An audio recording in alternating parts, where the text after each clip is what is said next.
Drumming absolutely plays a key role in getting into these states. So I think of the drumming as a carrier frequency. It's carrying the intention of the people who are trying to heal. That's what we call the tones that you hear in your ears that are delivering the binaural beats. They're carrier frequencies. They're carrying a 4 hertz signal to you because you can't hear a 4 hertz signal. And so I feel like that's what those drum circles are doing, is that they're creating this sort of carrier vibration that then whatever intention the people who are drumming or the healers who are there as well put into that frequency then gets delivered. And it gets delivered because it's the resonance of the person who's being healed is drawn to, because that's what you're intending to happen, just like a prayer. Hi, everybody. Welcome to the Ask Julie Ryan Show. It's where we blend spirituality and practicality to help you live a life of purpose and joy. We have Karen Newell with us on the show today. Karen, along with her husband, Dr. Eben Alexander, is an innovator in the field of brainwave audio meditation. We all know how music can affect our moods, and I'm fascinated to explore how and why that happens. In addition, I'll be asking Karen for some simple ways we can all benefit from listening to different sounds. Please remember to subscribe, leave a comment, and share this episode with your family and friends. Now let's go chat with Karen. Karen, I'm so excited to have you join us today. Thanks for making the time for us. Well, Julie, thank you for inviting me to have this opportunity. You bet. The late Indian philosopher and professor of musicology, that's a new vocabulary word for me, Hazrat Khan said, quote, "The knower of the mystery of sound knows the mystery of the whole universe," end quote. What did he mean by that? Isn't that intriguing? Well, we can only kind of guess what he meant. He's a Sufi mystic. And so Sufi mystics are very expert at meditating, letting go of the physical world and sort of becoming one with that non-physical world. And so once you're in that non-physical world, everything is more like a vibration than a sound. It kind of speaks of string theory and physics, but if you think of everything as a vibration, then that everything to the universe, if you understand how that vibration works. And of course, vibrations are sounds. That's what we hear with our ears. Right. And we all of us in this woo-woo space all like to say that everything has its own frequency. I say that all the time. Every spirit has their frequency they keep throughout all their lifetimes. Every plant, every animal, every desk, every whatever has a vibrational frequency to it. So I hadn't thought of it that way. I saw that quote on your website and I thought, okay, I got to find out what's behind all of that because I'd never considered it, but wow, Well, what I think wise you're word, wise to just swap the word frequency for vibration because it means the same thing. And I right? think we get hung up in our language sometimes when we're really just talking about the same thing. So nice to make that clarification. I agree. I agree. So, how'd you get interested in all of this frequency, vibration, all this jazz? Well, I was interested, like many children and adults, about knowing the answers to those questions. Why are we here? What is our purpose? I was very dissatisfied with those answers, from secular school, from my religious Christian upbringing. They didn't have the kind of answers that satisfied me. And so I began a search as a young adult, really as a teenager, but it grew into my young adulthood. Where do those answers lie? And I turned to many, many spiritual texts, and science wasn't really expansive enough for me. It was very limited to what it wanted to talk about. So spiritual texts are what, I was drawn to. And what I learned through those spiritual texts is that you can find those answers to those questions yourself by going within, by meditating. And this was new to me, this idea of meditation. And I think it wasn't until around the year 2000. That's, I think, when the United States, those of us in the West, started taking meditation seriously. And when you look back, you see that it was right around that time that the Dalai Lama was interacting with scientists from the West, and he inspired them to actually study Buddhist meditators. And I think that's when we started realizing all the benefits to meditation, like stress response, better immunity. But my motivation was to go within and find those answers within, find out what do I know deep within. Some of us, we learn things as children and we kind of question, really? Is that really how it works? And the adults don't really know how to satisfy us. And those questions can kind of linger. And that's what led me to learning how to meditate. And that was a huge challenge in and of itself because I was one of those people who, like many of us in the Western world, you sit down to meditate and all you have is this running stream of consciousness going through your head. And I'm thinking, how is this productive? I was a busy project manager. I wanted, tasks and goal oriented kind of achievements. And that's not what was happening. It was very frustrating. And it was sound, finding different types of sound that helped me learn to quiet the mind. So things like gongs, tuning forks, brass bowls, crystal bowls, these are often tools that are used by mystics who are wanting to meditate. And it's because they help bring the brain into a calmer state. What I realized later is that these bowls and gongs are actually emitting something called binaural beats. And binaural beats can be created very precisely with computer digital frequencies. And when I started listening to recordings with binaural beats in them, that's when I started to have a turning point with meditation. And this is when I started to realize, yes, we can find the answers within. It's not necessarily easy. It's simple. It just requires lots and lots of practice. There's a reason why they call meditation a practice. It's like piano or football. You need to, rinse and repeat, do it again and again in order to do it right. And when I first started, I thought it would just immediately send me to some blissful state like the Eastern mystics teach. And no, that's not the case at all. It does take practice, it takes work, it takes dedication, but the rewards are tremendous. And so that's how I got into sound as a support for getting into meditative states. And from there, it just took me into all kinds of adventures. I think you bring up a really good point about children because they haven't been taught that something isn't possible like we adults in most instances have. And so I find that some of the most brilliant questions are asked by little children.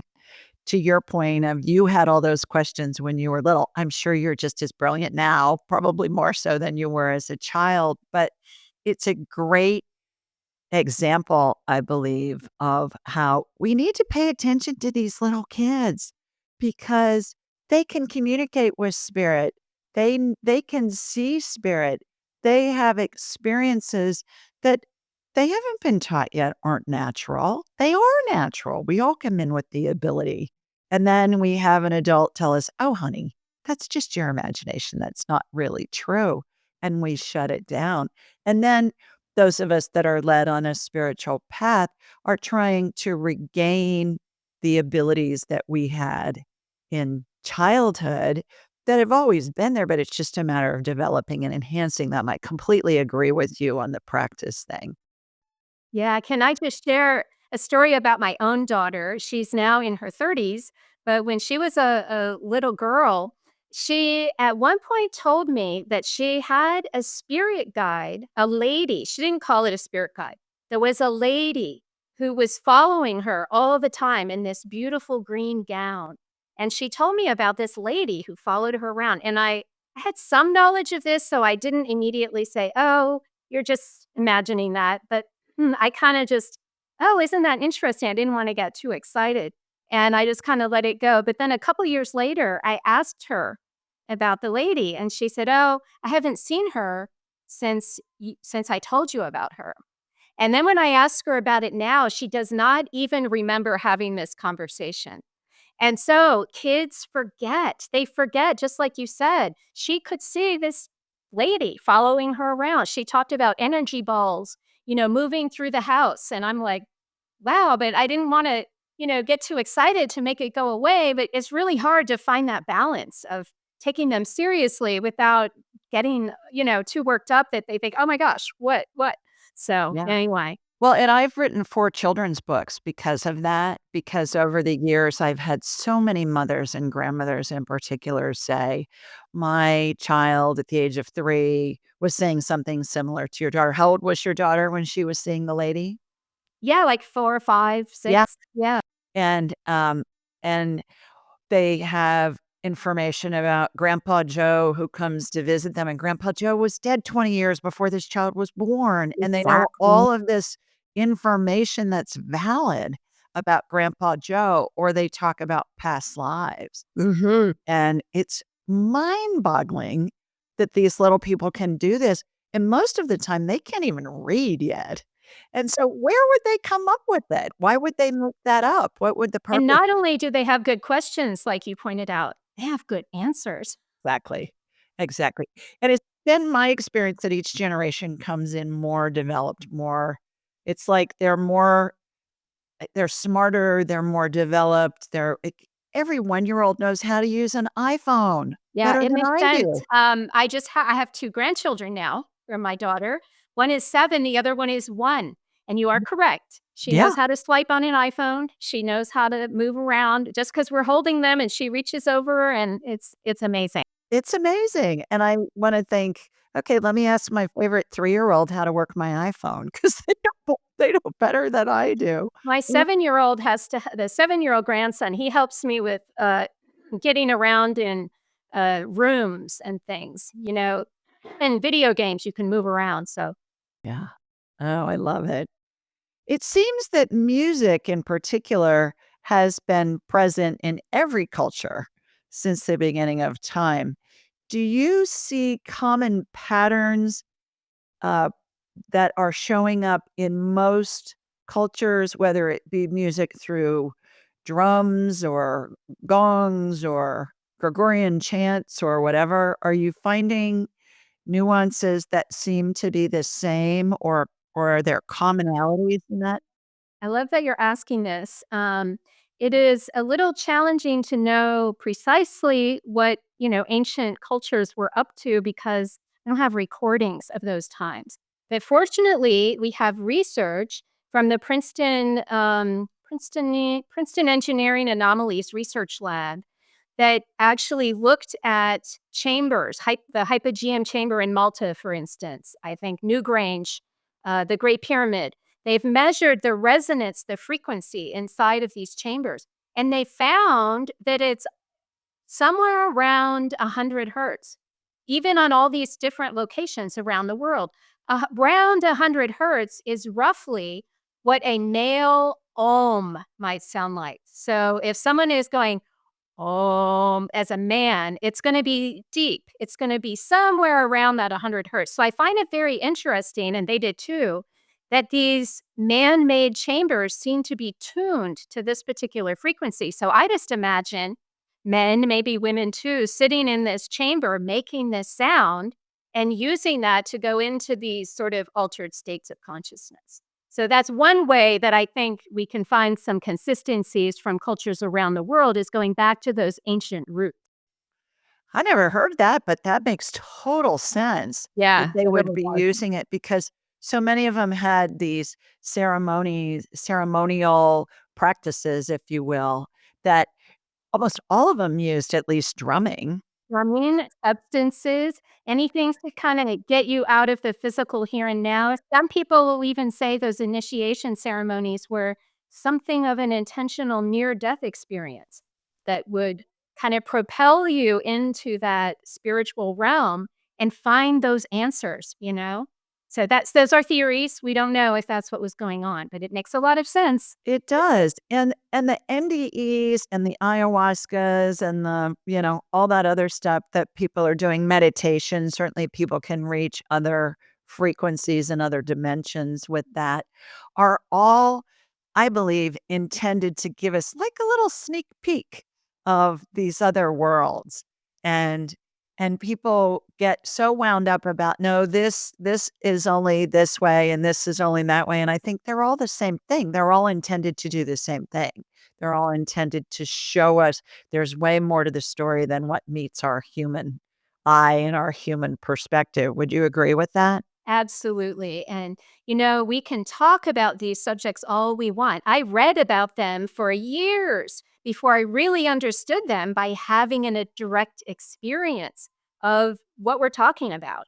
And until you have, it's like my apple may not be the same as your apple, but it's still an apple, right? So we all are going to have unique experiences kind of tailored to our particular frequency. So, Well, and you don't have to have an NDE. You don't have to go on an ayahuasca retreat in order to access these states. I teach them, you teach them. It's instant. I can be there in a nanosecond. But to your point with practice, I've been doing it for 30 years. So it's like driving a car.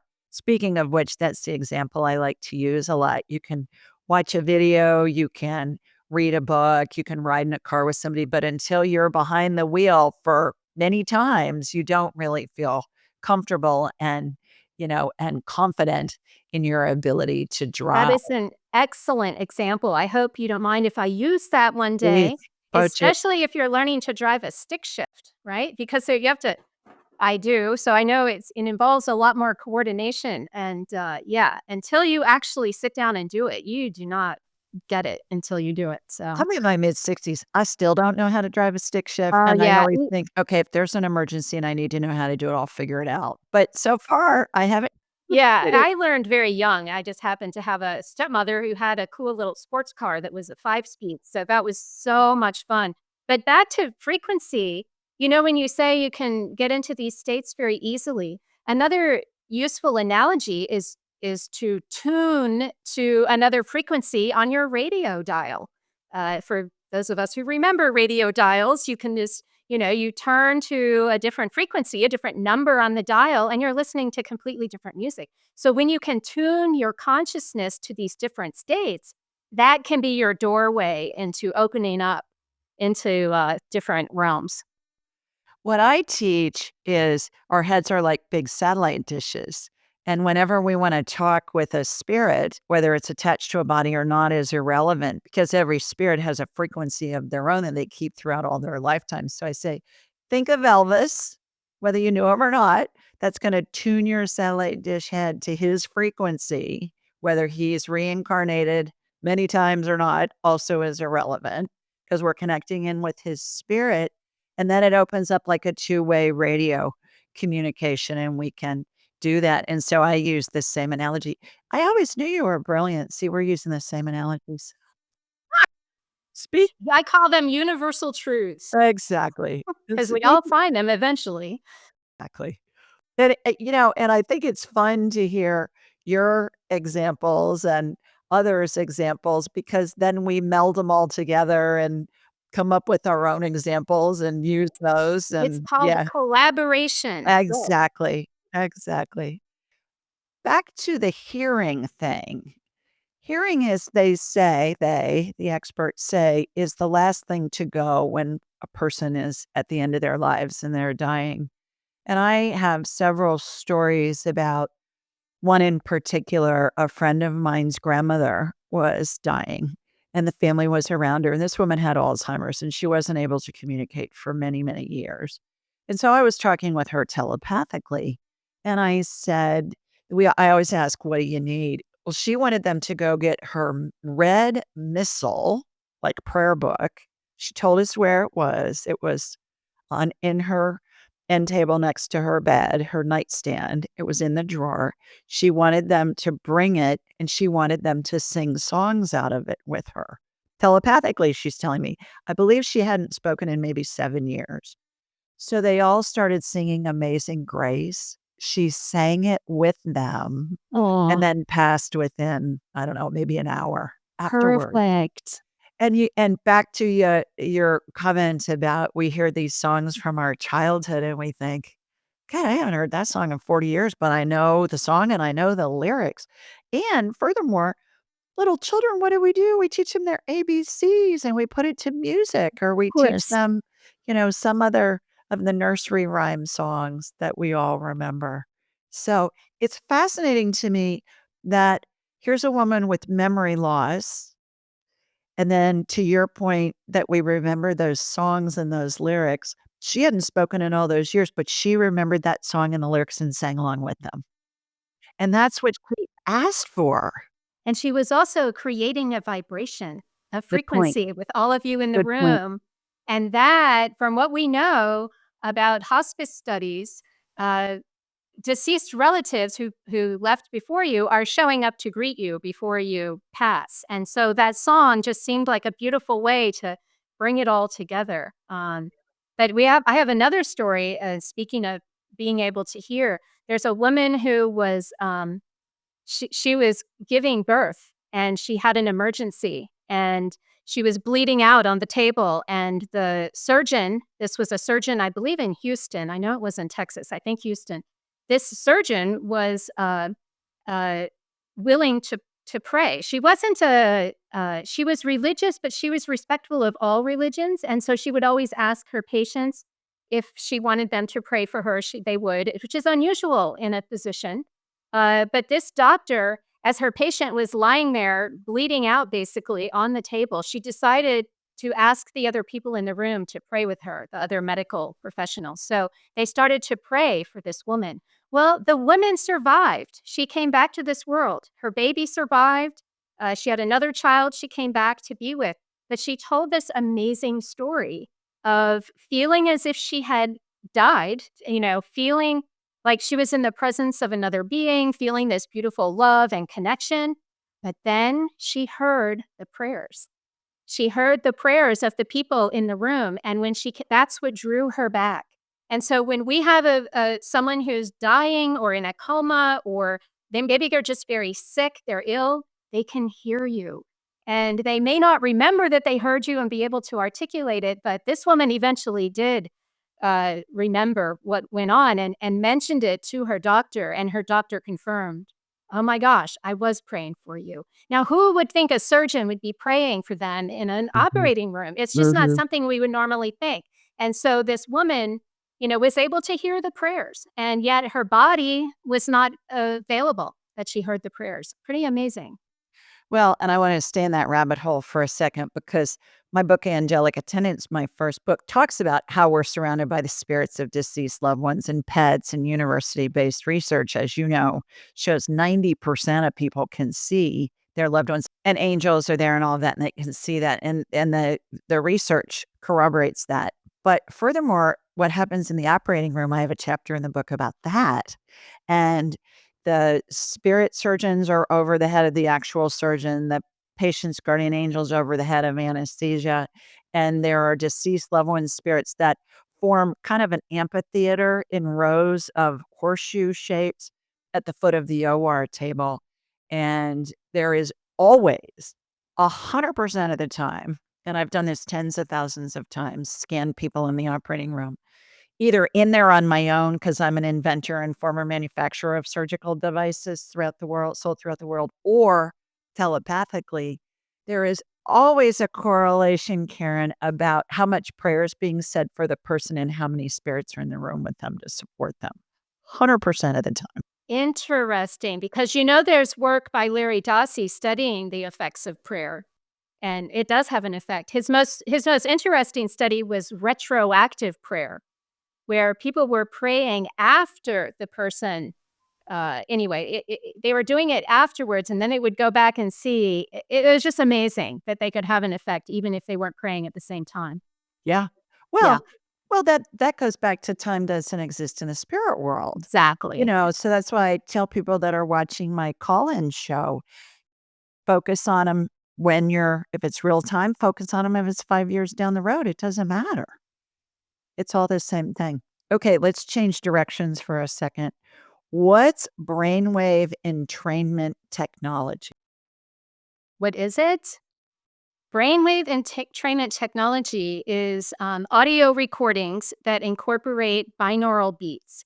So these binaural beats are associated with the different brainwave states that we're all in every day as we, wake up, go through our day, and then fall back asleep again.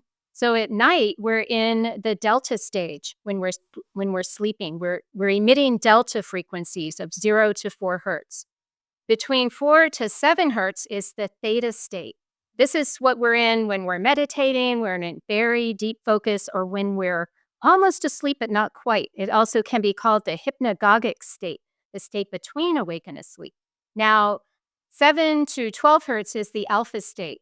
This state is a little more active, but still very focused. This is the state we would be in if we're very focused, reading something or studying or taking a test. And beta is 12 to 30 hertz. That's what we're in right now. We're walking, we're talking. Maybe when we close our eyes to meditate, we remain in that beta state and the mind keeps racing. But when we can calm our minds down to the theta range, especially, that's where we can start to have some interesting effects. So, because the regular state of meditation, just watching my breath, I was a little impatient to want quicker results. And I realize now I could have had the same results if I had just practiced for a much longer period. But it seems to be that these binaural beats can serve as what can be called training wheels. They can help you to get into these states, but it doesn't mean that you have to use them for the rest of your life. They actually just help you recognize what those states are. They can be very subtle. You probably know that when you go into your state, it doesn't feel that different from, when you're in a regular, normal state. So you have to learn to recognize what's different. Now, when I first started listening to binaural beats, like many people, trying to maintain that hypnagogic state was challenging because I would just fall asleep. So I was kind of fighting between the racing mind and then just simply falling asleep. So the binaural beats help you get the body into a profoundly relaxed state, but then your mind is still aware and alert, which is the state of meditation. And so maybe a little deeper than meditation because your body can get rather relaxed on these while listening to these frequencies. That's why we recommend laying down. And that's why it's also easier to fall asleep. But the whole trick is to find that happy medium. And it took me, I would say, about 6 to 8 months to find that happy medium. So it didn't just take a week or two and, okay, this isn't working. You have to keep at it. And I know some people who've listened to recordings that we produce who maybe after 12 to 18 months start to have pretty amazing effects that maybe kind of take them by surprise, but it can take some time. People need to realize, because I sure didn't, that it can take some time to become accustomed to these states. And then once you become accustomed, from there, it creates a foundation for all kinds of different activities and states that you can get into. Well, I it's been my first of all, I think of your work and your recordings as training wheels on a bike. They're like training wheels for meditations, Yeah. to your point that you help people get into it easier until they can do it on their own and they don't need the training wheels and they can Or ride the they bike. might like them. I know Eben Alexander, he listens to them daily. He finds them to be very, very helpful. I do not listen to them daily because I prefer, now that I recognize the states, I prefer a silent situation. But we're all unique. We're going to find the tools and techniques that work for us. And so what we do has no bearing on what anyone else does, right? So, Correct. And it's been my experience, and I've gotten this validated from spirit. So I'd love your interpretation on that. That we all, I say, go back to the factory preset spirit frequency when we sleep. Our brain rests. Are we in theta state when that happens? Is that some other state that happens when we sleep? Because it's easier for spirit to communicate with people oftentimes in visions and dreams, especially if they're in deep grief. yes. So You what bring up an state are they in? excellent point. Yes. The dream state is similar to the state that we're talking about, except that when you're dreaming, you're coming to the dream state from an asleep state. Whereas when you're going, say, listening to a sound journey, you're going into that state from an awake state. But yes, it can be very similar. And those kind of dreams you're talking about, often, especially the contact dreams with loved ones, I've had them. They're different than other dreams. They're more vivid. They Right, have they're different visits. features. Yep. Yeah, I had this sensation of falling, falling, falling, and then there I was. So some kind of movement, I think, is part of it. But but what's happening in the brain when you're sleeping, your brain is in the delta state. But when you dream, alpha gets introduced. That's what happens during REM, rapid eye movement sleep, is alpha is what is present for dream states. So it's kind of interesting. You're in a delta state, you're asleep, but your brain goes into an alpha state. So, and theta, of course, is in between those two. So when you and I are communicating with spirit and we turn it on and off in a nanosecond, do we immediately go into alpha state? Do we immediately go into another state? Do we immediately just go into another reality and our brain just stays in a normal state? What do you think's Wouldn't it be happening? nice if we had very specific answers? Yeah. Because Yeah. first of all of our brains are as unique as fingerprints. They Okay. can Good be point. identified by our brain waves. Now, another brainwave state I didn't mention was the gamma state. That's above 30 hertz. That state is associated with the runner's high. So someone's running and then suddenly they feel like their world has just opened up into this amazing space. Gamma also shows up in very deep meditative states. We've actually measured the brain waves of mediums, and when they're making contact, they're in the gamma state. Now, gamma cannot be driven by binaural beats because binaural beats, I didn't explain, but they're created by putting one frequency in one ear, a slightly different frequency in the other ear, because we can't hear a 4 hertz signal. We can only hear 20 hertz up to 20,000 hertz. And so to deliver a 4 hertz signal to the brain in the form of a binaural beat, you would deliver, say, 100 hertz in one ear, 104 hertz in the other ear. And that's what creates this sort of wavering sound, wah, wah, wah, wah. That's what you hear from a gong or a bowl. So that's what a Um, binaural beat sounds like. Wah, wah, wah, wah. So that's kind of like a drum. That's an isochronic tone would be like a drum beat, just a steady drum beat. And those are also very powerful in helping us get into those states. Well, I got a little technical there. I well, I wanted to moved dive far. down the technicalities for a minute too, but Yeah. first, we had Dr. Neil Nathan on the show, and he is I think he's one of the foremost experts on helping people heal from mold exposure. And he talked about that early in his career, he worked on a Native American reservation, and he was over the critical care department and doing stuff there. And he had this one patient that just wasn't getting better, wasn't getting better. They were losing him basically. And so what somebody from the tribe came in and said, "Can we bring our healers in?" He said, "Yeah, bring it on, whatever." And they came in with their drums for 3 days. Wow. And during that 3-day period, on the end of the 3rd day, the guy was completely healed. He left the hospital the next day, and it was 24/7 drumming. And so when I was talking to him, I said, "So it's the frequency, obviously, that they were creating with that drumming that went on for those 3 days." And it was interesting to me, not only that it worked, I wasn't surprised in that, but how did they know how long to do it?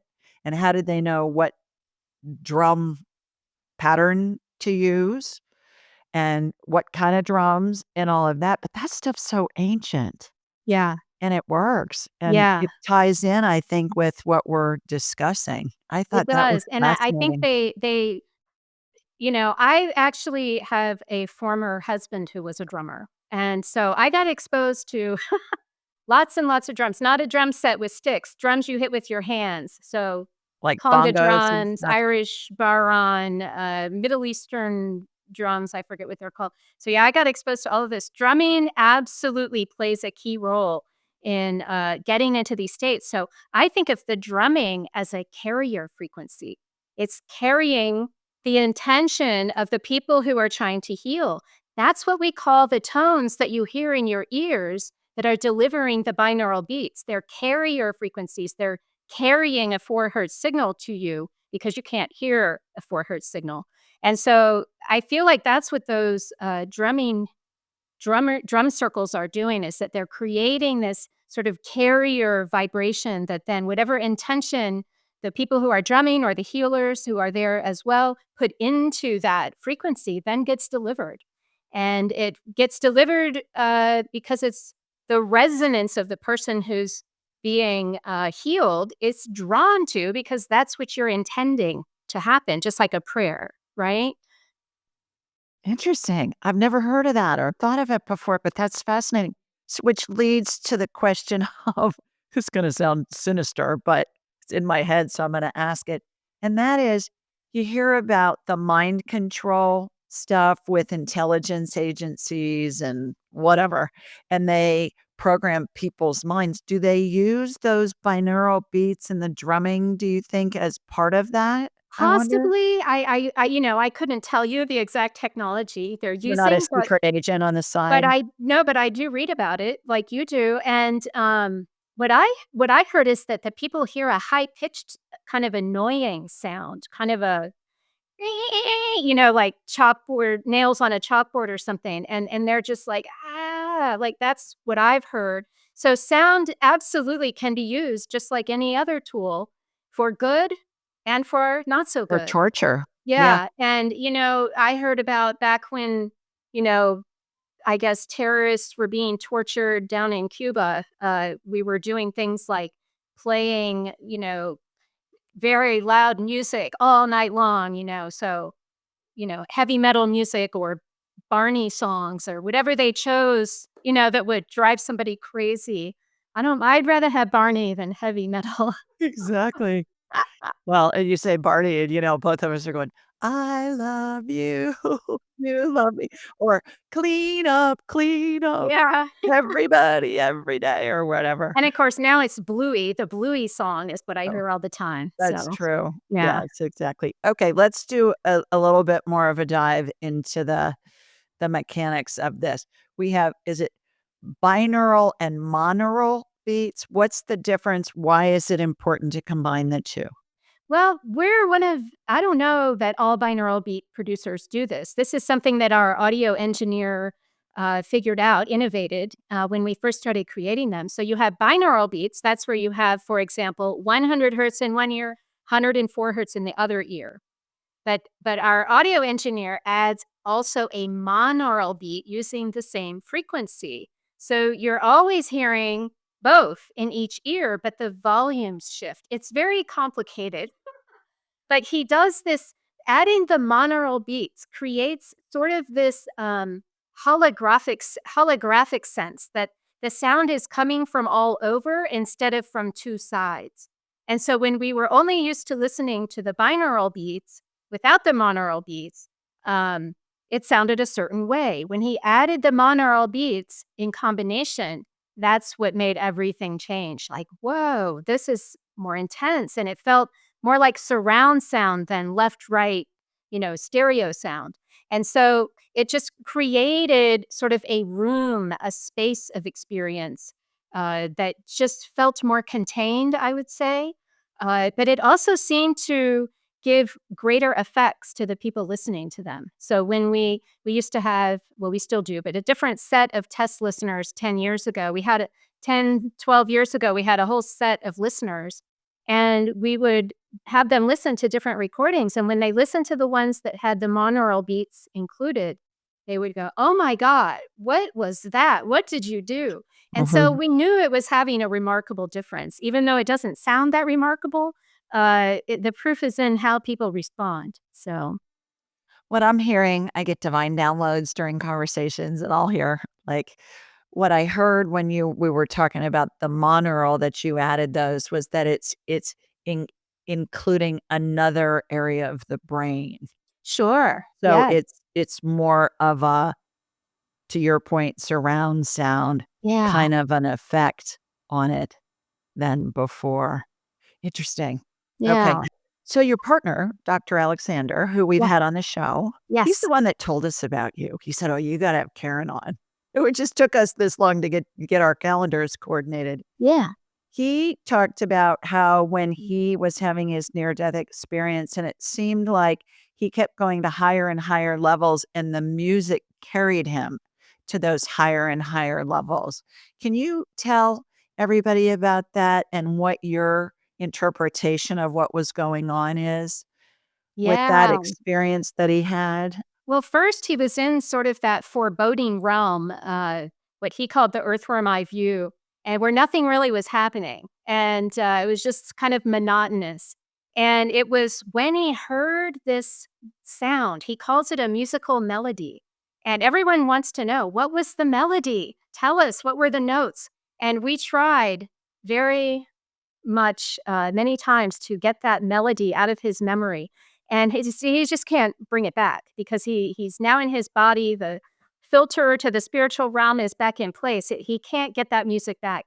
And so we can't know what that music is. But he said it was kind of like a child's song, like row, row, row your boat, or now I lay me down to sleep, those little songs that we sing and that are very kind of simple, very simple. But this is what then brought him to what he calls the Gateway Valley. That's where he heard angelic choirs, as he calls them, just chanting. I think of your Gregorian chants, just the harmonics of all of that. And that is then what pulled him into what he calls the core realm. And that's where he heard the Om sound.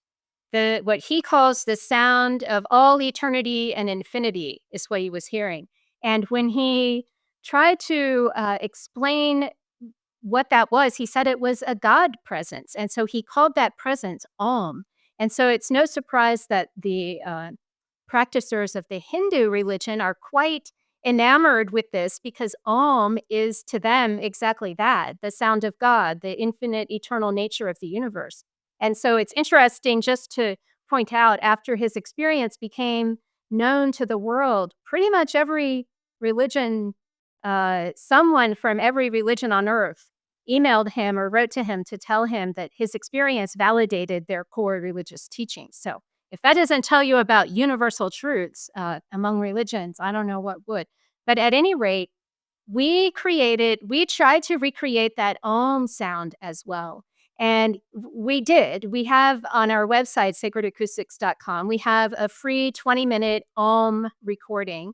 And Eben will tell you it is not exactly what he heard, but he will also tell you that what he heard cannot be reproduced here on earth with our limited tools, nor can our limited hearing hear what he really heard, because we have this cochlea inside the ear that really allows us to hear all of these frequencies, and it's limited.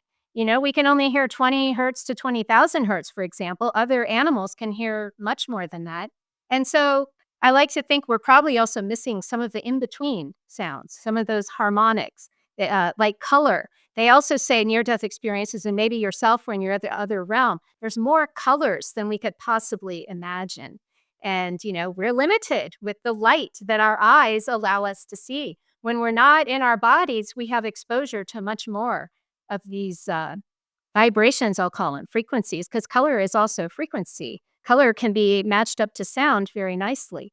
But I think Eben is like many other near-death experiencers who talk about the sounds that they heard, that, the sounds seem to guide them, not in every case, but in many cases. And some people talk about hearing the same sounds that Eben heard, but they're in the same boat with trying to recreate them here on Earth. And so people get confused because they think that we are creating sounds that Eben heard. What we are creating is sounds that help you get into the states that Eben experienced. And it happens to be that he heard sounds, and there could be some overlap there.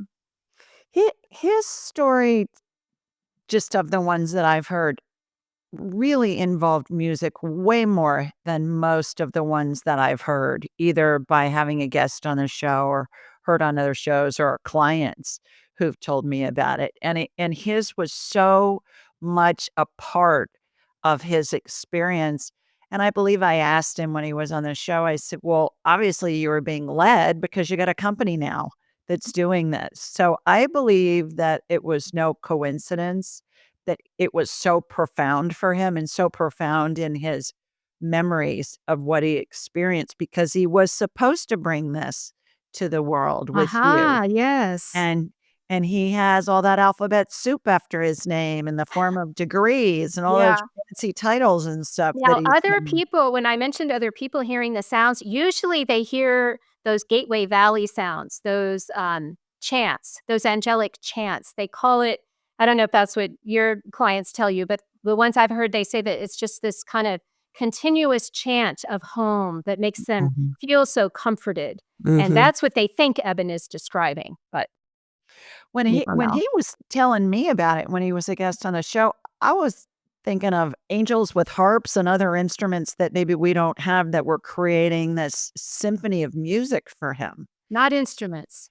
Well, in my Yeah, human in your mind. Yeah. interpretation, in my Yeah. mind, I'm thinking, okay, here's this angelic symphony that's creating this music for him so he can experience it. So when he comes back into his body, he can take that as an initiative to figure out, okay, what was that? How can that help us going forward?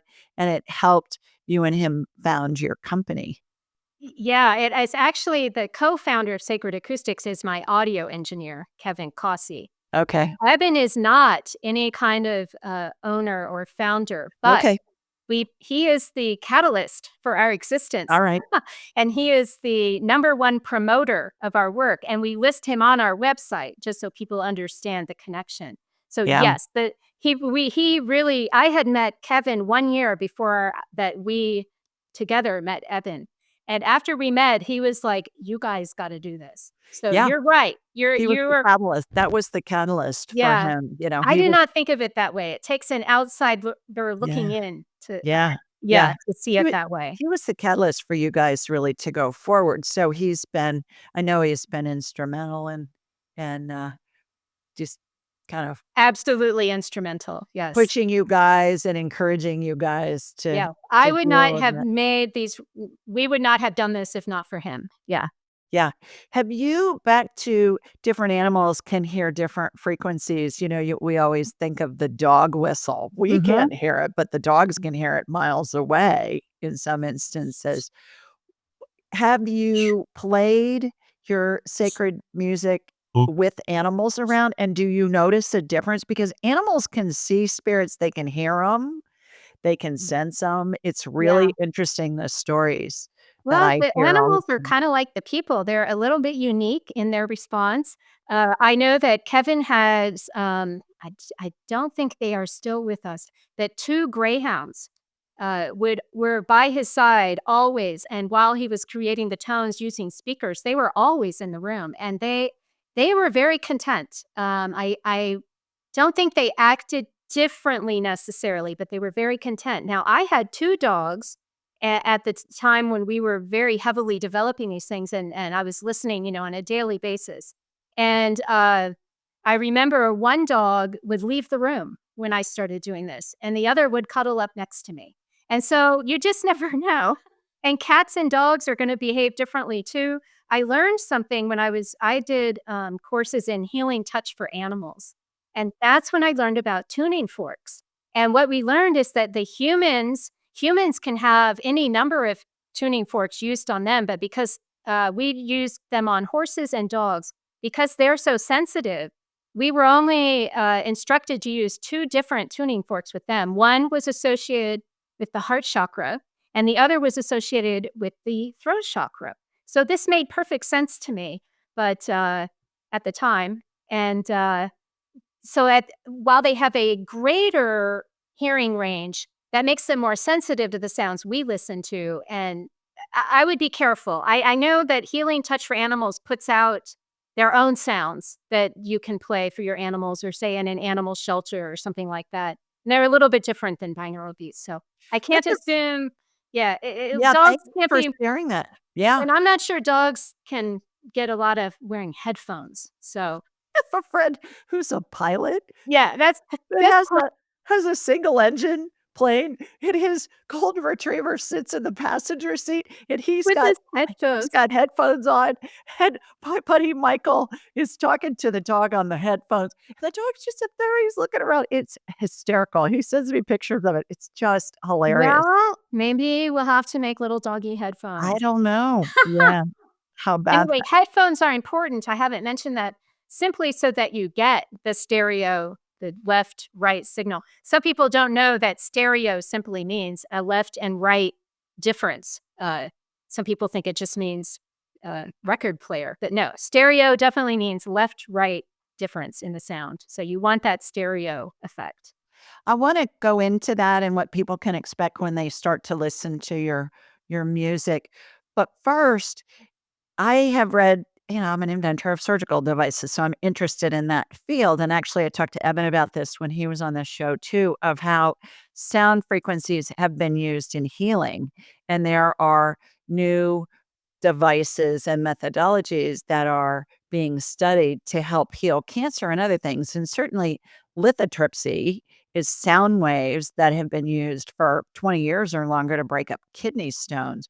Are you guys involved with any of that? Is there, have you noticed, or even maybe more appropriate, have you noticed that people that are using your music have had healings occur in their bodies for medical or physical conditions? Well, we're not at all involved with using frequency for specific applications like you're pointing out.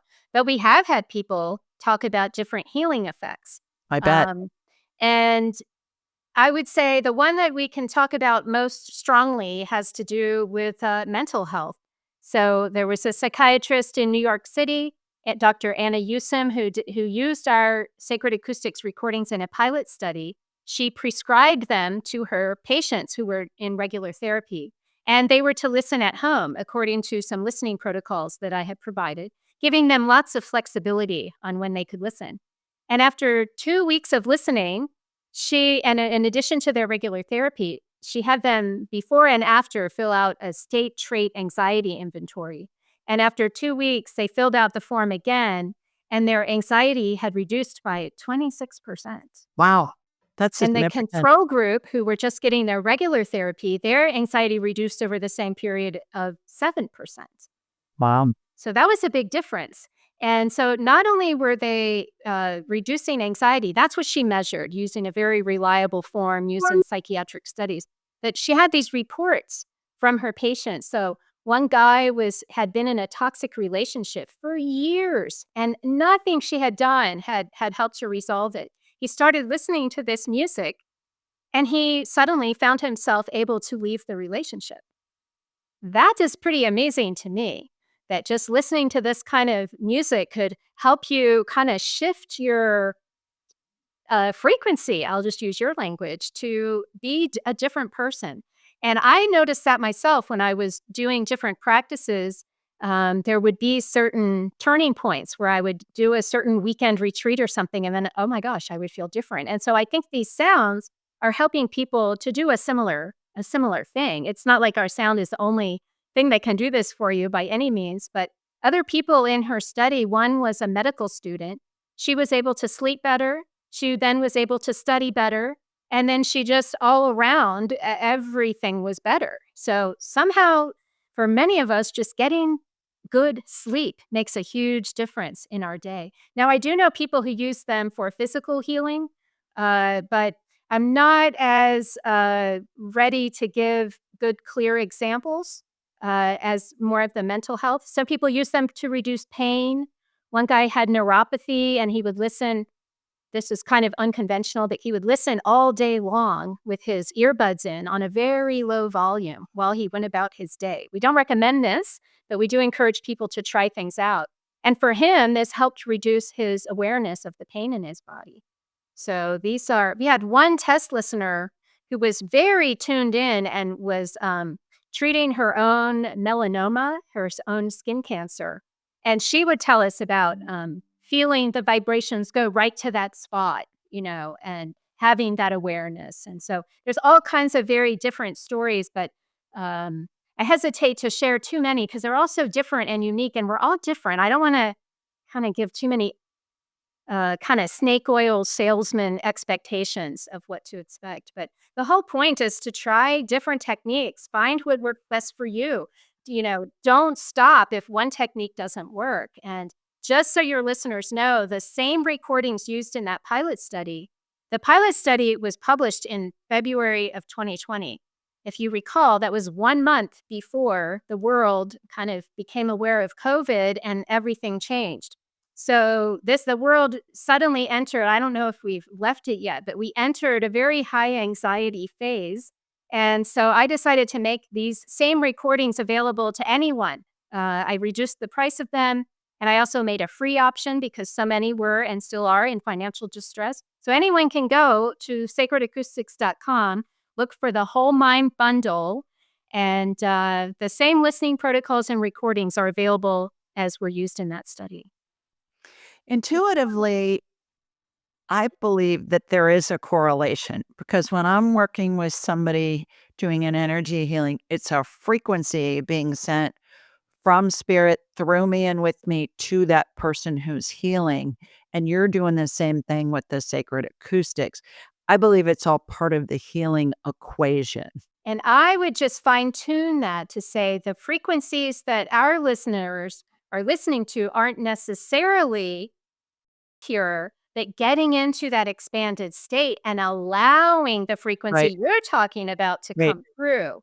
Yeah, because I don't think our recordings are one size fits all. I think they open the person to the possibility. Excuse me. I agree. I agree. Okay. Couple more questions on the specifics about this. Somebody's listening to sacred acoustics, and I know you have like one for hard energy and one for different types of energy. Give us an example of what they're used for, the different ones, and then more importantly, what can somebody expect when they start to use them and then when they've used them over time? Understanding that everybody's gonna have a different experience, but what are the commonalities in those? Yeah. So generally speaking, our recordings are structured as in two different ways. One way is what we would call a sound journey, where you're kind of put into this deeper state, you get into a relaxed state, and then maybe we might bring in some higher frequencies. The frequencies kind of fluctuate throughout to give you the sense of a journey. And then we bring you back and bring in beta frequencies, these high pitched frequencies to bring you back to a normal state. Then we have another set of recordings that can be used to support other activities. They're just the same frequencies throughout. You can listen while you're doing your regular meditation routine, maybe while you're doing a movement practice such as qigong, or maybe you're just trying to sleep or study. Uh, they can be used in that way to just kind of monotonous sounds the whole recording. Now, the kinds of effects that people have, yes, we do have some recordings focused on the heart, one focused on moon cycles and such. But honestly, the recordings can be used with any intention that you have. All of the recordings that contain guidance also include versions with no guidance at all, because very often the words just get in your way. They can be very useful, especially for beginners, and to understand the intention of the music, but they shouldn't hold you back. So, anyone who has a regular practice, no words is available to you.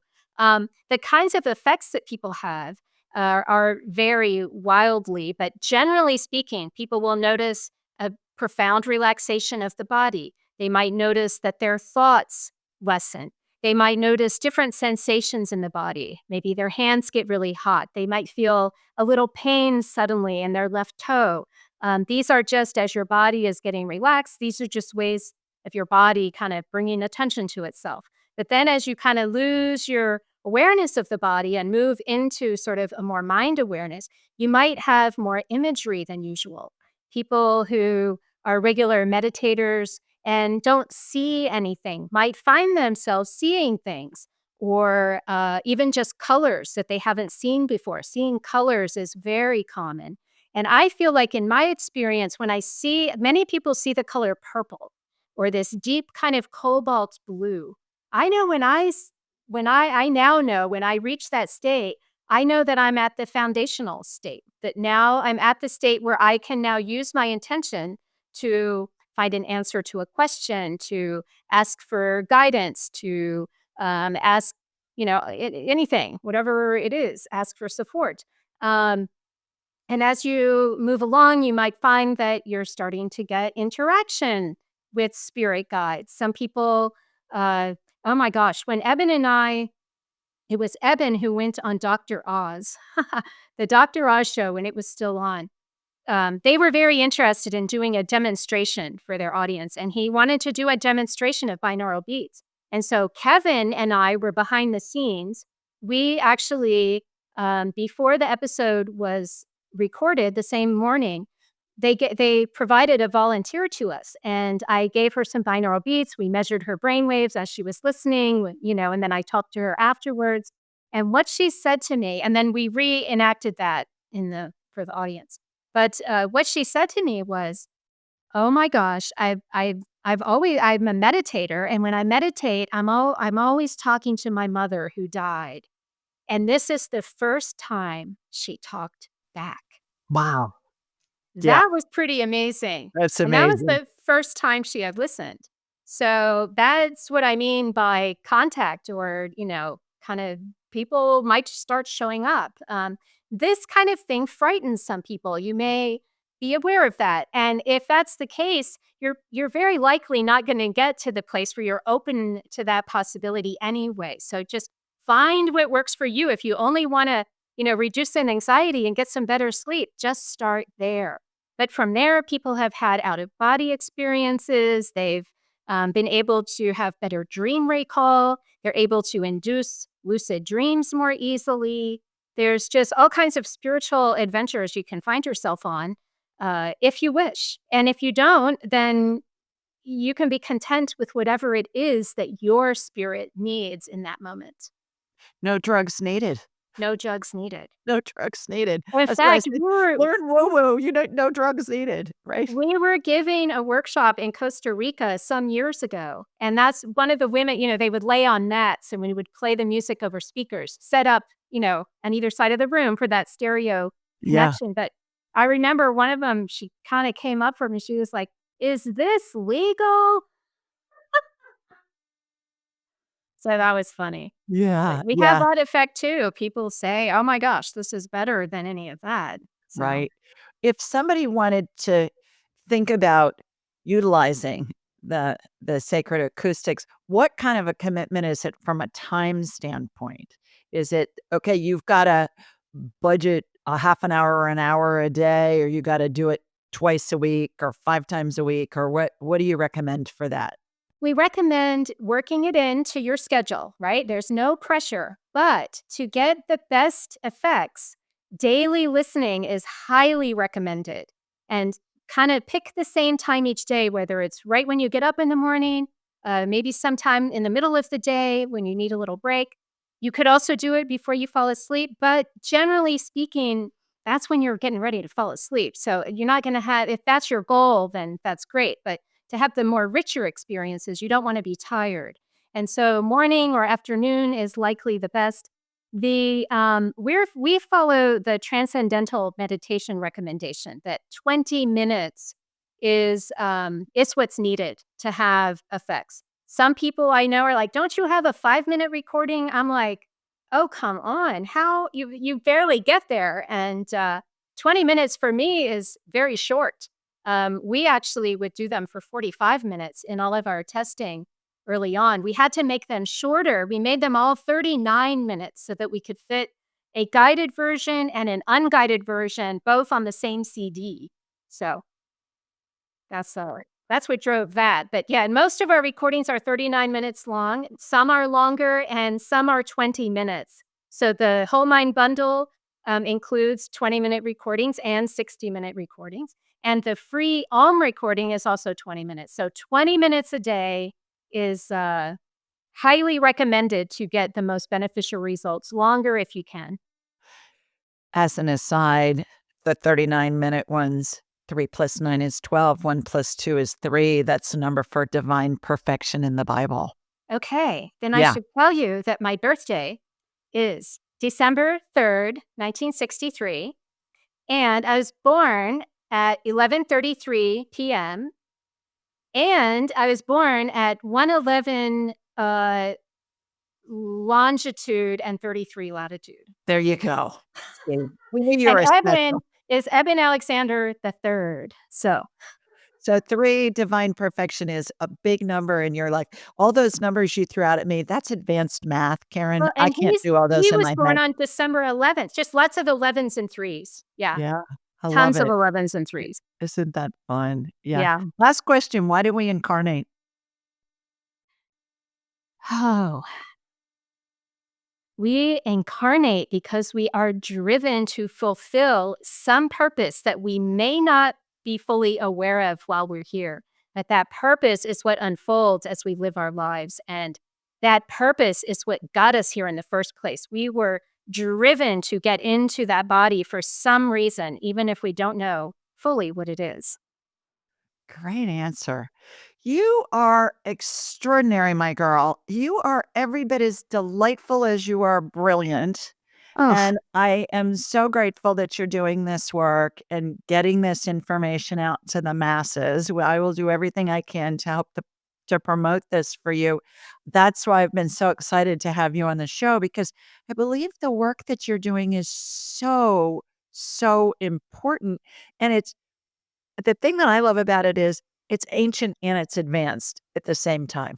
yes. You're tapping into ancient stuff and you're advancing it into modern day technology to make it accessible, affordable, easy to use for the masses. So bravo. Well, thank you, Continued Julie. And I continued have to say, success. it has been a delight talking to you too. You feel like a like minded soul sister. And I can't tell you how delighted I am that you reached out to have this conversation. Absolutely. Well, you can thank your honey for I that. will. Yeah. I will Yeah. thank You him. can do He's that. my husband now. I don't know if He's you knew your that. husband. Yes. Okay. Well, hopefully he's still your honey too, right? Yes, absolutely. Yeah. How can people learn more about you and your work? Go to sacredacoustics.com. That's where you'll find the recordings that I've been talking about. And there's a contact form. If you have any questions at all, that contact form comes to me. And I answer nearly all those questions. So, Okay. All righty.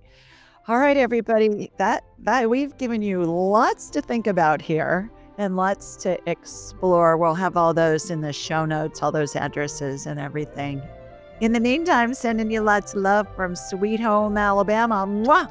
And from Virginia too, where Karen is. We'll see you next time.